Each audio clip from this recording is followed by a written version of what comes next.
بسم الله الرحمن الرحيم وبه نستعين. الحمد لله رب العالمين والصلاة والسلام على سيد المرسلين وعلى آله وصحبه أجمعين ومن تبعهم بإحسان إلى يوم الدين. أعوذ بالله من الشيطان الرجيم. بسم الله الرحمن الرحيم. الف لام میم اللہ لا الہ الا هو الحی القیوم. محترم حاضرین، سورہ بقرہ پر کچھ تدبرانہ نظر کے بعد ہم سورۃ آل عمران کی طرف بڑھ رہے ہیں. سورہ آل عمران جو مدنی سورت ہے اور اس کی مجموعی آیات کی تعداد 200 ہے. اس کا نام آل عمران بھی ہے اور زہرا بھی، جیسا کہ سورہ بقرہ کی فضیلت میں حدیث رسول گزری کہ قیامت کے دن تم زہراوین کی تلاوت کرو، اس لیے کہ قیامت کے دن یہ اپنے پڑھنے والوں پر سایہ فگن ہوگی یا قطار لگائے ہوئے پرندوں کی طرح ان کے اوپر چھائی ہوئی ہوگی اور پڑھنے والے کی طرف سے اللہ تبارک و تعالیٰ کے جناب میں سفارش کرے گی. اس اعتبار سے اس کا نام زہرا بھی ہے. آگے اس کی وضاحت بھی کی ہے. میرے سامنے کتاب ہے اول مرۃ اتدبر القرآن. اس کی کچھ تفصیلی باتیں میں نے اس سے پہلے دروس میں بیان کی ہے. یہاں کچھ خلاصے کے طور پر قدر اختصار کے ساتھ پیش کرنا چاہوں گا. آل عمران اس سورت کا نام کیوں بیان کیا گیا، کیوں رکھا گیا ہے؟ اس لیے کہ یہ آل عمران ایک خاندان تھا، گھرانہ تھا، اور یہ گھرانہ دین کے معاملے میں ثابت قدمی، نیکی، صلاح، پرہیزگاری اور دین کی خدمت کے سلسلے میں بڑا ممتاز تھا. تو اللہ تبارک و تعالیٰ نے گویا ان کو بطور رمز اور علامت کے پیش کیا کہ دین میں اگر آپ ثابت قدم رہنا چاہتے ہیں، دین کی خادم بننا چاہتے ہیں، تو آپ کے لیے ایک نمونہ آل عمران کا خانوادہ ہے، جس میں آگے ہم جانیں گے کہ حضرت مریم علیہ السلام بھی ہیں. دوسرا نام الزہرا، جیسا کہ سورہ بقرہ کے ضمن میں گزرا، اس کا بھی نام الزہرا ہے. روشنی دینے والی، اس لیے کہ یہ اللہ تبارک و تعالیٰ کی طرف، اللہ کے راستے پر چلنے والوں کے لیے یا اللہ تک پہنچنے والوں کے لیے راستے کو روشن اور صاف واضح انداز میں بیان کرتی ہے سورہ بقرہ کے ساتھ. سورہ بقرہ اور یہ دونوں مل کر دین کے راستے کو، اللہ تک پہنچنے کے راستے کو بالکل واضح انداز میں بیان کرتے ہیں. نبی کریم صلی اللہ علیہ وسلم سے اس کی فضیلت میں کئی روایتیں ہیں. مثال کے طور پہ آپ کا یہ ارشاد جو صحیح الترغیب و ترہیب میں درج ہے، آپ نے فرمایا کہ اللہ تبارک و تعالیٰ کا اسم اعظم، اللہ کے بہت سارے نام ہیں، ایک اس کا اسم اعظم ہے جس کے بارے میں جناب محمد رسول اللہ صلی اللہ علیہ وسلم نے فرمایا کہ اگر اس کے واسطے اور حوالے سے دعا مانگی جائے تو وہ دعا اللہ کے یہاں قبول ہوتی ہے. تو آپ نے فرمایا کہ سورہ آل عمران کی، سورہ بقرہ اور سورہ آل عمران کی 2 آیتیں پڑھی کہ ان دونوں میں سے ایک میں اللہ کا اسم اعظم ہے. اور وہ کیا آیتیں ہیں؟ پہلی سورہ بقرہ کی وَإِلَٰهُكُمْ إِلَٰهٌ وَاحِدٌ لَا إِلَٰهَ إِلَّا هُوَ الرَّحْمَٰنُ الرَّحِيمُ. تمہارا معبود برحق ایک ہی معبود ہے، اس کے سوا کوئی قابل عبادت ہے ہی نہیں، اور وہ الرحمن الرحیم ہے، نہایت مہربان، بڑا شفقت کرنے والا. یہ پہلی آیت. اسی طریقے سے اللہ کے رسول نے کہا کہ سورہ آل عمران کے آغاز میں وہ کیا ہے؟ اللہ لا الہ الا هو الحی القیوم.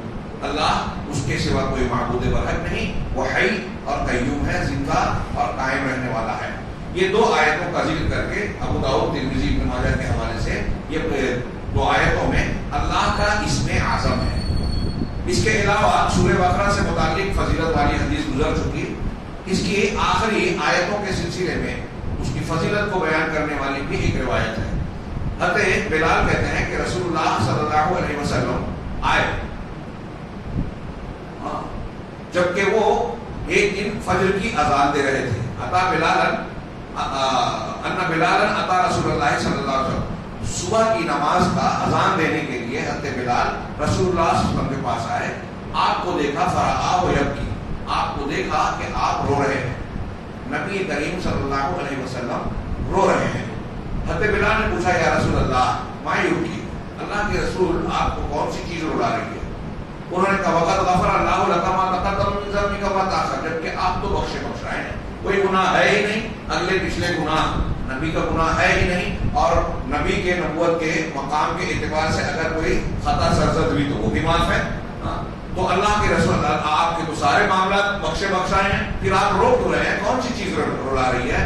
تو آپ نے کہا ویحک یا بلال، بلال تمہارا برا ہو، جسے محاورے کے طور پہ بولتے ہیں ارے تمہارا برا ہو، لیکن برا مقصود نہیں ہے، بددعا مقصود نہیں ہے.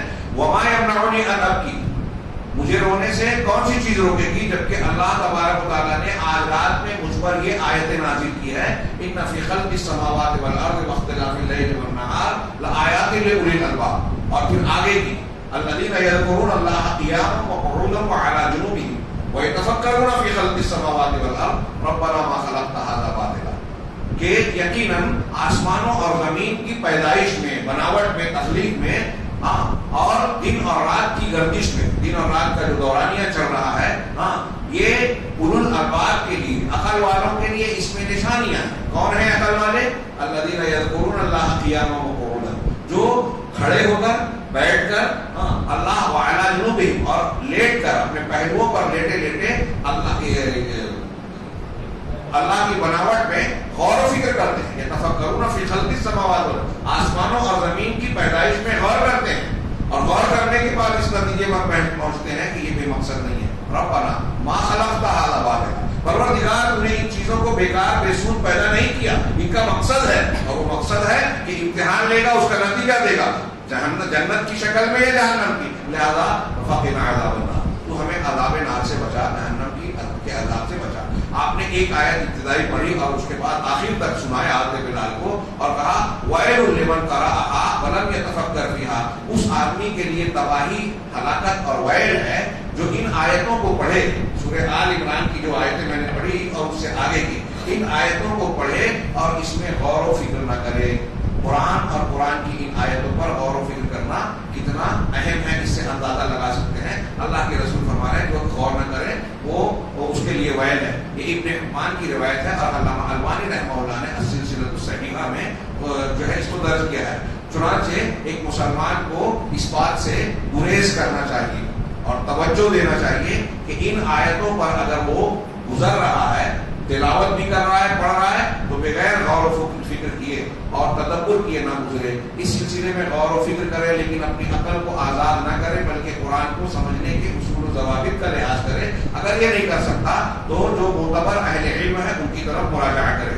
اس صورت کا آغاز اللہ ابتدائی آیتوں میں اللہ نے ایک دعا بتائی ہے، ربنا لا تزغ قلوبنا بعد إذ هديتنا، کہ پروردگار ہم ہدایت دینے کے بعد ہمارے دلوں کو ٹیڑھا نہ کر کہ وہ بھٹک جائے، بھٹک جائے.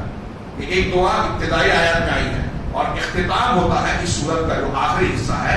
اللہ تعالیٰ کہتا ہے یا ایھا الذین آمنوا اصبروا وصابروا ورابطوا، اے ایمان والو دین پر ثابت قدم رہو، جم جاؤ، اور ایک دوسرے کو تھامے رہو، یعنی مضبوطی دو ایک دوسرے کو، اور جہاد کے لیے اللہ کے راستے میں قربانیاں دینے کے لیے تیار رہو.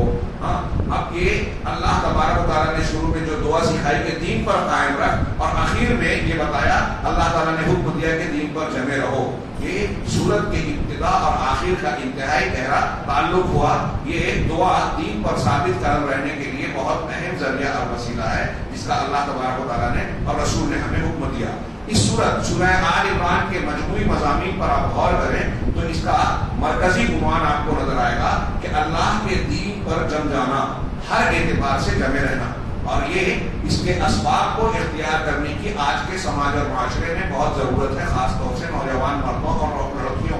وہ لڑکیاں جو غیر مسلموں سے فریفتہ ہو کر کہیں ان کے ساتھ چلی جاتی ہیں، وہ لڑکے جو نئے نئے کچھ لوگ افکار اور خیالات لے کے آتے ہیں، صحابہ کرام کو برا بھلا کہہ رہے ہیں، حدیثوں کا انکار کر رہے ہیں، عقیدہ توحید میں اور دوسرے ایمانیات میں گمراہی کا شکار ہیں. کوئی خارجیت اختیار کر رہا ہے، کوئی باطنیت اختیار کر رہا ہے، کوئی رافضیت سے متاثر ہے، اور ہم اندھے ہو کر ان کے پیچھے دوڑے بھاگے چلے جاتے ہیں. جو لوگ ایسا کر رہے ہیں وہ دین پر ثابت قدم نہیں ہے، منہج میں، عقیدے میں بھٹک گئے، تو آپ کتنی بھی محنت کر رہے ہیں ساری بیکار جا رہی ہے.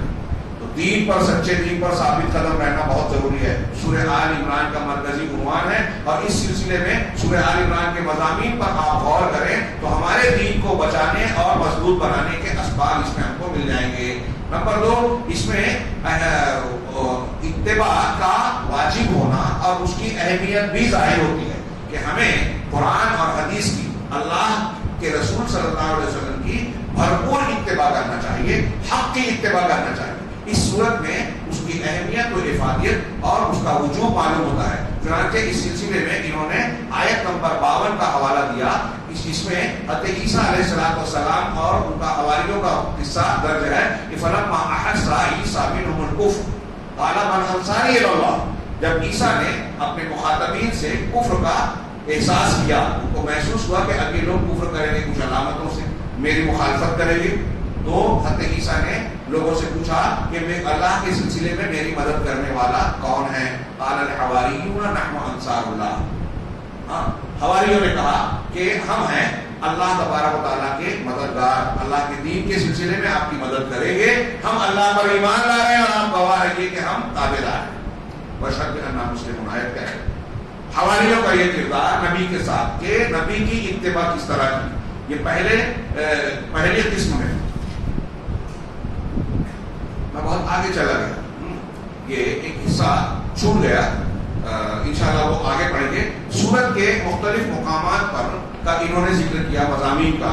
پہلا آگے یہ بات آئے گی حواریوں والی کہ یہ سورت مجموعی طور سے دو بڑے حصوں میں تقسیم ہوتی ہے۔ پہلا حصہ آیت نمبر 1 سے 120 تک، اس میں اللہ تبارک و تعالیٰ نے ہمارے اور آپ کے سامنے خارجی افکار جو ایک مسلمان کو بھٹکاتے ہیں، بہکاتے ہیں، راہ راستے دور لے جانے کی کوشش کرتے ہیں، ان کا تذکرہ کیا، اور اس تذکرے کو نبی صلی اللہ علیہ وسلم اور عیسائیوں کا جو وفد نجران سے آیا تھا آپ سے مباہلہ کرنے، مباحثہ کرنے، بحث و نقاش کرنے، اس کے تناظر میں نظر آتا ہے۔ اس تناظر میں آگے پیچھے کی آیتیں 1 سے لے کر 120 تک، اس کے مضامین آپ کو اسی کے گرد گردش کرتے نظر آئیں گے کہ اگر کوئی مسلمان اور اہل اس ایمان کو باہر سے کوئی حملہ ہو رہا ہے، افکار، خیالات اور دیگر مذاہب کے خیالات اس کے سامنے چیلنج کر رہے ہیں، تو ان کا کیسے مواجہہ اور مقابلہ کرنا چاہیے، یہ پہلے حصے میں بیان کیا گیا ہے، اس کی کچھ تفصیل آگے آ رہی ہے۔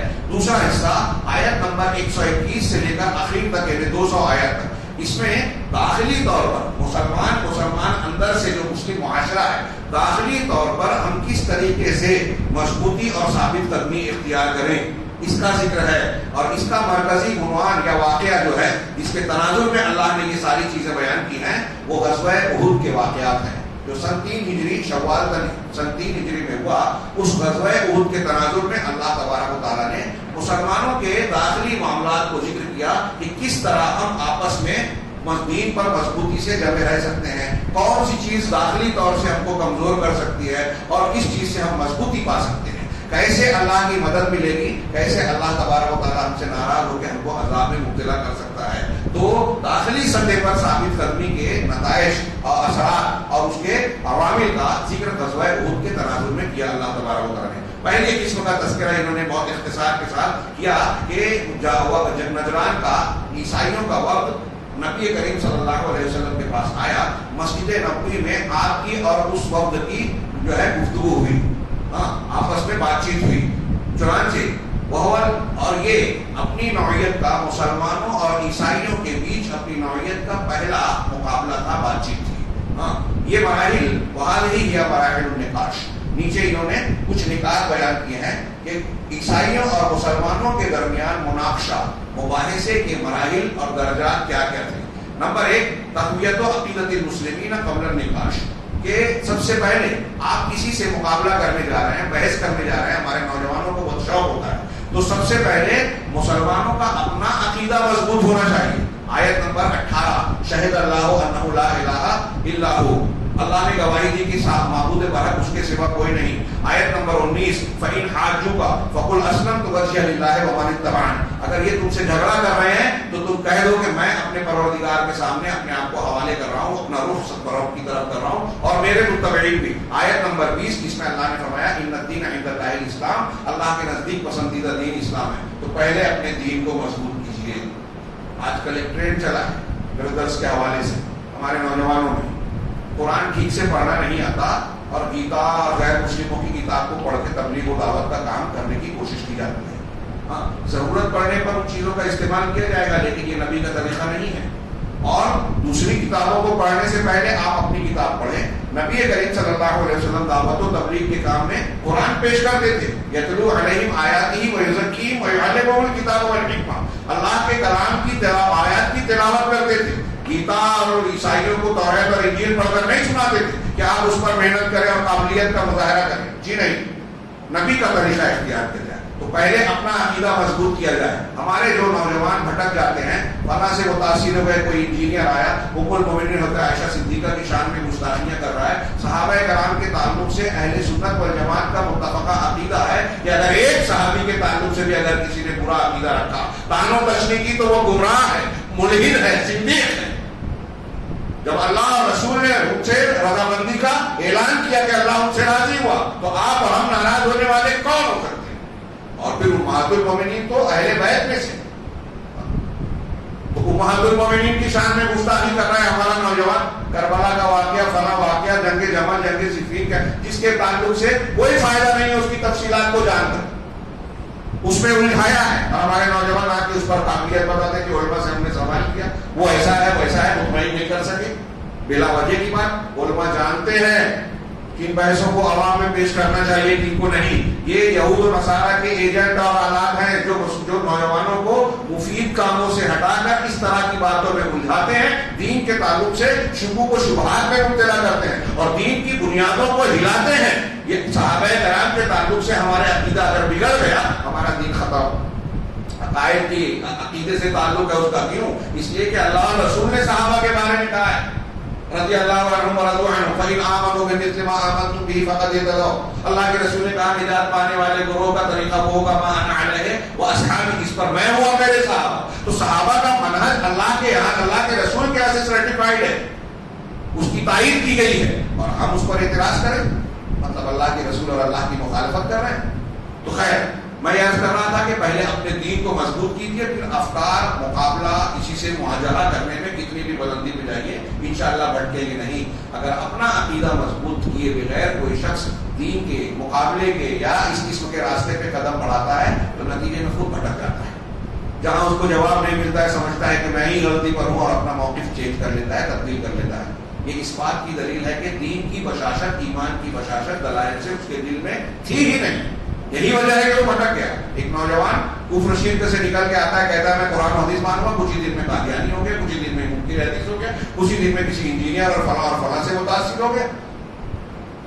یہ متاثر ہو گیا تو وہ بہت خوبی والے اور سچے ہیں نہیں, اس کے علم کی کمزوری تھی, اس نے طریقہ اختیار ہی نہیں کیا. پہلے آپ صحیح عقیدہ تو سیکھیے. اگر صحیح عقیدہ آپ نے جان لیا تو دنیا کا کوئی باطل شیطان آپ کو بھٹکا نہیں سکتا. اس لیے میں یہاں حاضرین مائیں بہنیں بھی سن رہی ہیں, یہ کہوں گا کہ اپنے ساتھ ساتھ اپنے گھر کے بچوں کے عقیدے کو مضبوط کیجیے. آج دنیا کے ہر راستے سے ہمارے اور ہمارے بچوں کو, ہماری نسلوں کو عقیدہ توحید سے, دین کی بنیادوں سے ہٹانے کی بہت ایسی کوششیں ہو رہی ہے جس کا ہم کو آپ کو تصور بھی نہیں ہے. نصاب تعلیم سے ہو رہی ہے, میڈیا سے ہو رہی ہے, اشتہارات سے ہو رہی ہے, ہمارے درمیان کچھ لوگوں کو تیار کر کے بھیجا جاتا ہے, ان سے ہو رہی ہے. جیسے یہ میں نے انجینئر وغیرہ کا نام کر رہا ہوں, پاکستان کا وہ جو محمد علی کیا نام ہے انجینئر ہے, میں ایسا مانتا ہوں کہ وہ لانچ کیا ہوا ہے غیر مسلموں کی طرف سے, مسلمانوں روافظ کی طرف سے اس کو مدد مل رہی ہے. مجھے پختہ یقین ہے. اس کے رنگ ڈھنگ, طرز و انداز بتاتے ہیں, اس کی باتیں بتاتے ہیں.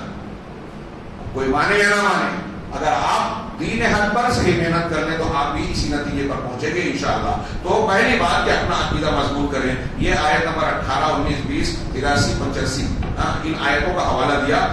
اس کے بعد کہہ رہے ہیں نمبر 2 میں کہ ہم کو اہل کتاب سے یا مخالفین سے مقابلہ کرنا ہے تو کون کون سی باتوں کا لحاظ کرنا. پہلی بات کہ اپنا عقیدہ مضبوط کیا جائے نکاح سے پہلے. دوسرا, اتفاق کے نکات کو حاصل کرنا. جو ہمارا مخالف ہے اور ہمارے درمیان کون سی باتیں ایسی ہیں جو مشترک ہیں. تو دیکھیے ان آیتوں میں سورہ آل عمران میں اللہ تبارک و تعالی نے حکم دیا کہ آپ ان سے کہیے قل تعالوا اتلو ما حرم علیکم, کیا ہے تعالوا یا قل یا اہل الکتاب تعالوا الی کلمۃ سواء بیننا و بینکم, اے اہل کتاب آؤ اس کلمے کی طرف جو تمہارے اور ہمارے درمیان مشترک ہے. کیا مشترک ہے؟ اللہ نے آگے فرمایا اللہ نعبد الا اياه, کہ ہم اللہ کے سوا کسی کی عبادت نہ کریں, ولا نشرک به شیئا, اور کسی کو اللہ کے ساتھ کچھ بھی شرک نہ کریں, اور اللہ تبارک و تعالیٰ کے علاوہ کسی کو رب نہ بنائے، ارباب نہ بنائے، یعنی کسی اور کا قانون اور اصول نہ چلے. یہ ان کے اور ہمارے درمیان مشترک بات ہے. توراۃ اور انجیل میں بھی یہ تعلیم موجود ہے. آج بھی مسلمانوں کو ہم اتحاد و کچھ جماعتیں ہیں نا اتحاد و اتفاق کی باتیں کرتی ہیں. اگر شرک اور بدعت کا رد کیا جائے تو وہ سب کو کہتے ہیں کہ دیکھو یہ اختلاف کی بات کر رہے ہیں. شرک اور بدعت کا رد کرنا اختلاف کی کو بڑھانا نہیں، اختلاف کو ختم کرنا ہے. جب تک مسلمانوں میں شرک اور بدعت ہوگا اتحاد ہو ہی نہیں سکتا. اتحاد کی بنیاد یہ دیکھیے، نصارہ سے اللہ تعالیٰ کہہ رہا ہے کہ توحید ہے، شرک سے بچنا ہے اور کسی اور کا قانون نہیں ماننا ہے. اب آپ توحید کو قبول کیجئے، شرک سے بچ جائیے. مسلمانوں سے کہہ رہا ہوں، تمام فرقوں سے. اور فلاں نے کہا میرے امام یہ ہے، میرے پیر صاحب یہ ہے، انہوں نے جو بتایا میں وہی دین مانوں گا، اس کو چھوڑ کے یہ مانیے کہ اللہ اور رسول نے جو کیا وہ مانوں گا، سب متحد ہو جائیں. یہ ہے قرآن کا بتایا ہوا کلمہ سوا. تو مخالفین سے نقطۂ اشتراک کو دیکھا جائے، اتفاق کس باتوں پر ہے. نمبر 3 الاتیان بالادلۃ والبراہین، کہ یہ بات ہونی چاہیے کہ ہم جو گفتگو کر رہے ہیں تو بس جذباتی بنیاد پر نہیں کہ میں مانتا ہوں تو تم بھی مان لو، میری مسجد میں آ گئے تو مار ٹھوک کر نکالوں گا، یہاں نماز نہیں پڑھ سکتے، آپ سے سوال کر لیا تو ناراض ہو جائیں. نہیں، بلکہ باتیں منانے اور منوانے کا طریقہ ہے کہ آپ دلیل پیش کیجیے، حجت پیش کیجیے. سائنٹیفک طریقہ ہے. آج غیر مسلموں میں دیکھیے ٹی وی چینلز پہ مباحثے ہوتے ہیں اقوام متحدہ سے لے کے چھوٹی چھوٹی سطح پر، تو وہاں کیا ہوتا ہے کہ آپ اپنی بات پیش کر رہے ہو تو اس کا پروف دو، دلیل دو. کورٹ اور عدالت میں بھی یہی ہوتا ہے. یہ سائنٹیفک طریقہ 1400 سال پہلے ہم کو قرآن نے سکھایا. اور یہ متعدد آیتیں ہیں، 49 65 66 67 79 اور 80. ان میں اللہ تبارک و تعالیٰ نے ایک آیت کی مثال کہ یا اہل الکتاب لما تحاجون فی ابراہیم وما انزلت التوراۃ والانجیل الا من بعدہ، کہ اے اہل کتاب تم ابراہیم کے بارے میں کیسے جھگڑ رہے ہو. یہ دلیل دی اللہ نے. ان سے کہو اہل کتاب تم کہہ رہے ہو کہ ابراہیم یہودی تھے، تم کہتے ہو ابراہیم نصارہ تھے، نصرانی تھے، ہمارے دھرم پر مذہب پر تھے. ارے یہودیت اور نصرانیت کی ایجاد تو حضرت ابراہیم کے بعد ہوئی. توریت اور انجیل قرآن کہہ رہا ہے کہ تم ابراہیم کے بارے میں کیوں جھگڑ رہے ہو جبکہ توریت اور انجیل آپ کے بعد نازل کی گئی ہے. تو وہ کیسے توریت اور انجیل کے ماننے والے یہودی اور نصرانی ہو سکتے ہیں؟ یہ ایسے ہی ہے کہ جیسے آج کوئی کہے کہ رسول اللہ صلی اللہ علیہ وسلم حنفی تھے، شافعی تھے، مالکی تھے، حنبلی تھے، چشتی تھے، قادری تھے، نقشبندی تھے. یہ ساری چیزیں اللہ کے رسول کی وفات کے برسہ برس بعد پیدا ہوئی. تو اللہ کے رسول کا یہ مسلک کیسے ہو سکتا ہے؟ یہ طریقہ کیسے ہو سکتا ہے؟ اتنی سمپل سادی بات ہے. یہ قرآن نے سکھایا کہ اہل کتاب سے کہو کہ ابراہیم کا یہ طریقہ نہیں تھا جو تم اختیار کر کے بیٹھے. آگے چل کے کہا ما کان ابراہیم یہودی ولا نصرانی ولکن کان حنیفا مسلما وما کان من المشرکین. ابراہیم نہ یہودی تھے نہ نصرانی تھے، وہ تو حنیف مسلم تھے، یکفر ہو کے صرف اللہ کی عبادت کرنے والے تھے اور مشرکین میں سے بھی نہیں تھے. کفار مکہ بھی کہتے تھے کہ ہم ابراہیم کے طریقے پہ ہیں، یہودی بھی کہتے تھے، نصرانی بھی کہتے تھے. اللہ نے تینوں کا رد کیا اور پھر آگے کہا ان اول الناس بابراہیم الذین اتبعوہ وھذا النبی. ابراہیم سے سب سے زیادہ تعلق کے لائق وہ لوگ ہیں جو ان کی اتباع کرتے ہیں، ان کے منہج، ان کی ملت کی پیروی کرتے ہیں، ان کے عقیدے پر چل رہے ہیں، توحید پر قائم ہیں. ابراہیم سے ان کا تعلق ہے. یہ نبی اور ان کے متبعین مومنین.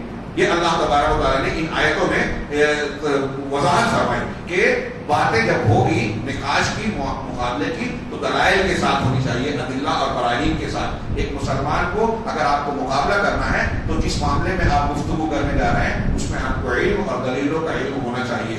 نمبر 4 تحذیر و اہل کتاب من التکذیب. قرآن کی مختلف آیتیں 25 61 70 71 جگہ جگہ اللہ نے اہل کتاب کو خطاب کر کے کہا کہ تم اللہ کی آیتوں کو کیوں جھٹلاتے ہو. جو اللہ کی آیتوں کو جھٹلاتا ہے اس کا انجام ایسا ایسا ہونے والا ہے، بڑا خطرناک. نمبر 5 العدل والتوازن والانصاف فی النقاش. کہ گفتگو جب ہم کر رہے ہیں کسی سے جھگڑا ہو رہا ہے تو اس میں بھی عدل و انصاف کا دامن نہیں چھوڑنا چاہیے. یہ قرآن کی تعلیم ہے. یہاں قرآن میں دیکھیے آیت نمبر 75 اور 113 میں اللہ تبارک و تعالیٰ نے اہل کتاب نصارہ میں جن سے جو اللہ کے رسول سے جھگڑنے آئے تھے، بحث کرنے آئے تھے، ان کی تعریف کی. ومن اہل الکتاب من تأمنه بقنطار یؤدیہ الیک. یہ اللہ نے کہا کہ اہل کتاب میں آج بھی کچھ ایسے لوگ ہیں کہ اگر آپ ان کو ایک بڑی رقم قنطار، بہت بڑے ڈھیر کو کہتے ہیں مال و اسباب کے، قنطار مقدرہ، پل کو بھی کہتے ہیں، تو بہت سارا مال اگر آپ نے ان کو امانت کے طور پہ دیا تو وہ آپ کو لوٹا دیں گے، اتنی امانت ہے ان کے اندر. لیکن آگے یہ بھی کہا وَمِنْهُمْ مَنِ تَأْمَنُهُ بِدِينَارٍ لَا يُؤَدِّهُ إِلَيْكَ إِلَّا مَا دُمْتَ عَلَيْهِ قَائِمًا. اللہ ہے نا شیخ وہاں کہ اہل کتاب میں کچھ ایسے بھی ہیں جو 1 دینار بھی اگر دو گے تو وہ تم کو نہیں دیں گے، لوٹائیں گے جب تک کہ تم اس پر قائم نہ رہو، جھگڑتے رہو. تو تعریف کی جو لوگ اچھے ہیں ان کی اچھائی کا ذکر کیا. اسی طرح آیت نمبر 113 میں بھی اللہ تعالیٰ نے کہا من اہل الکتاب امۃ قائمۃ یتلون آیات اللہ آناء اللیل وہم یسجدون، کہ اہل کتاب میں سے ایک ایسا گروہ بھی ہے جو امہ قائمہ ہے، درستگی پر، اچھے ایمان پر قائم ہے اور اللہ کی آیتوں کو دین کی مختلف گھڑیوں میں وہ تلاوت کرتے ہیں اور سجدہ بھی کرتے ہیں. تو ہم کسی کی اگر مخالفت کر رہے ہیں، مقابلہ کر رہے ہیں، تو اس کا مطلب یہ نہیں کہ سامنے والے کے اندر جو خوبی ہے اس کا بھی رد کر دیں. آج ہمارے یہاں یہی ہوتا ہے، جب تک ہمارا موافق ہے تو خامیوں پر بھی پردہ ڈالتے ہیں، اور جب کسی سے دشمنی ہو گئی، مخالفت کی بات آ گئی تو جو اس کی اچھائیاں ہیں اس کو بھی قبول نہیں کرتے. یہ انصاف کا طریقہ نہیں ہے. قرآن نے ہم کو سکھایا کہ مخالفین کی اچھائیوں کو بھی قبول کیجیے. آیتیں 33 اور 42 ہیں، اس میں دیکھیے اللہ تبارک و تعالیٰ نے اہل کتاب کے انبیاء کی ان آیتوں میں خوب تعریف کی، اور سیدہ مریم علیہ السلام جو ایک خاتون تھی اور کامل خواتین میں سے ایک تھی، ان کی تعریف کی، ان کے واقعے کو نقل کیا، اور انہیں عورتوں کے لیے بلکہ بہت سارے مردوں کے لیے بھی ایک علامت کے طور پر اس سورہ میں پیش کیا گیا، جس کا آخری میں انشاءاللہ تھوڑا سا تذکرہ ہوگا. نمبر 6 تقلید عامہ، اہل کتاب کی اندھی تقلید سے منع کیا گیا ان کے عقیدے کے فساد کے ظاہر ہو جانے کے بعد. قرآن کی 100 آیت نمبر 100 101 105 اور 119 میں یا ایھا الذین آمنوا ان تطیعوا فریقا من الذین اوتوا الکتاب یردوکم بعد ایمانکم کافرین، کہ اگر تم اہل کتاب کے ایک گروہ کی پیروی کرو گے اے ایمان والوں تو تم کو ایمان لانے کے بعد کافر بنا دیں گے. بہت غور سے دیکھیے، کاش کے وقت طویل ہوتا میں اس پر تفصیلی گفتگو کرتا. آج اس کی بہت شدید ضرورت ہے. اللہ تعالیٰ کا یہ فرمان کہہ رہا ہے کہ جب آپ کو یہ معلوم پڑ گیا کہ یہ اہل کتاب عقیدے میں بگڑے ہوئے ہیں، گمراہ ہو چکے ہیں، راہ راست سے بھٹک چکے ہیں، تو ان کی پیروی نہ کرو. اس کا اصول کیا نکلا کہ ہم اگر کسی کے پیچھے چلنا چاہتے ہیں کہ فلاں مسلک میں، فلاں تنظیم میں، اخوان المسلمین ہے، حزب التحریر ہے، فلاں مسلک ہے، فلاں تنظیم ہے، میں مثال دے کے بتا رہا ہوں، اس سے جڑنا ہے، تو ہم کو قرآن نے اصول دیا کہ پہلے دیکھیں کہ ان کا عقیدہ کیسا ہے، ان کا عقیدہ کیسا ہے. اب ہم دیکھتے ہیں کہ ان کے عقیدے میں باطنیت ہے، ان کے عقیدے میں خارجیت ہے، ان کے عقیدے میں اہل سنت والجماعت اور صحابہ کے عقیدے کے مطابق اسماء و صفات کو ماننے کی بجائے اسماء و صفات کی تعویل کا رجحان ہے، اشعریت کا مزاج ہے، لہذا وہ صحیح نہیں ہے، ان کے ساتھ نہیں جانا چاہیے. قرآن نے یہ وضاحت کی، ہم سمجھنے کو تیار ہی نہیں ہے. قرآن نے یہ ہم کو اصول دیا اور میں نے ان میں سے ایک آیت آپ حضرات کے سامنے پڑھی، اور بھی آیتیں ہیں. اسی طریقے سے کہہ رہے ہیں اللہ نے فرمایا، اللہ نے یہ مضمون جو ہے پہلے حصے کا آیت نمبر 1 سے 120 تک خارجی افکار سے لڑنے کے آداب، اس کا خاتمہ ہوتا ہے اللہ تبارک و تعالیٰ کے اس حکم پر کہ آپ دین پر جم جاؤ. جو صراط مستقیم ہے، سچا راستہ ہے اللہ کی کتاب کا اور رسول کا، بس اسی کو پکڑو، ادھر ادھر مت جاؤ. اللہ نے کہا وَلَا تَكُونُوا كَالَّذِينَ تَفَرَّقُوا وَاخْتَلَفُوا مِن بَعْدِ مَا جَاءَهُمُ الْبَيِّنَاتُ.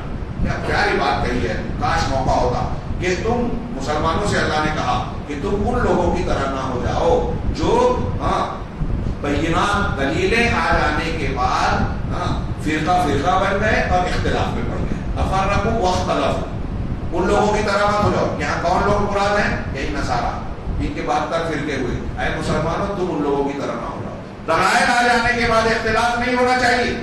قرآن حدیث آ گیا اس کو مان لو. اب قرآن حدیث آ گیا تو دلیل آ گئی اور اس کے بعد بھی اختلاف ہے، اس کا مطلب ہم قرآن حدیث کو نہیں مان رہے ہیں، ہم نصارہ کے طریقے پہ چل رہے ہیں جس سے اللہ نے یہاں منع کیا ہے. تو دین پر جمنے کا طریقہ یہ ہے کہ اختلاف اور تفرق کو نہ اختیار کیا جائے، دلیل کی اتباع کی جائے. دلیل کیا ہے؟ قرآن اور سنت. یہ پہلی قسم کے بیانات تھے. دوسری قسم میں مسلمان جب غزوہ احد سے ٹوٹ پھوٹ کر نکلے، یعنی وہاں سے بہت چور ہو کر، زخمی ہو کر، شکست کی جیسی حالت، غزوہ احد میں کلی طور سے شکست نہیں ہوئی. فتح اور شکست کے جو اصول ہوتے ہیں، مسلمانوں کو نقصان ہوا ابتدائی مرحلوں میں،